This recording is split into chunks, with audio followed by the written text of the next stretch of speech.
Mhm. Guys, good morning ulit sa ating lahat. Magandang tanghali po. Ito, isang 3D na rice cooker. Bagong bago pa ho pero ayaw nang umandar. Ayan, ayaw daw uminit. So, ito bagong dating lang po ito. So, gagawin po natin ito ay bubuksan muna ang kanyang likod. Ayan. May takip po yan. Okay, guys.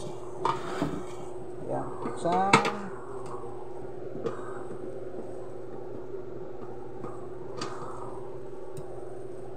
Yung isa.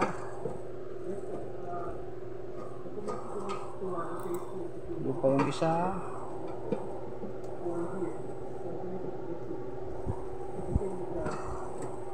Yeah. Pagbukas po natin yan guys, meron po kayong nakikita pyesa. Ayan po. Sariwang sariwa pa po yan guys.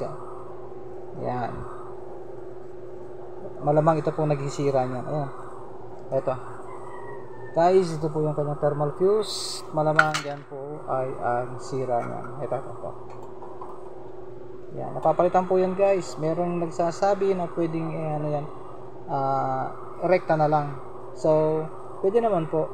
Optional po naman tong ganito. Kaya lang, kung gusto niyo naman po na ano, mas safe po ng kaunti, bigyan mo na lang po ng thermal fuse. Ito. Yan lang po sira niyan, thermal fuse na yan. Okay.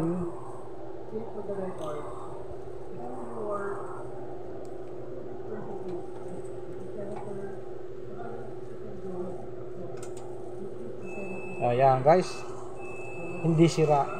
So, okay pa yung kanyang thermal fuse. Ayun.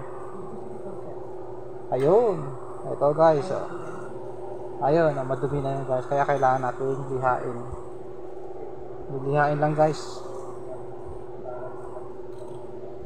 Ito, meron tong platino contact point.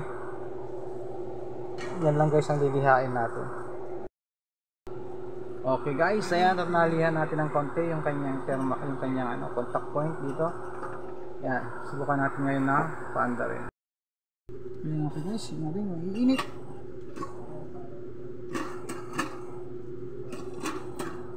Ayan,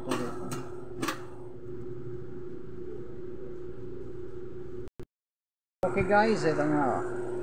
Ayan. Yun na yan.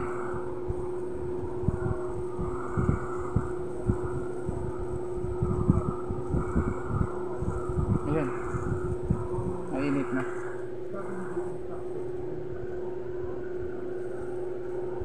Ayan guys, mainit na.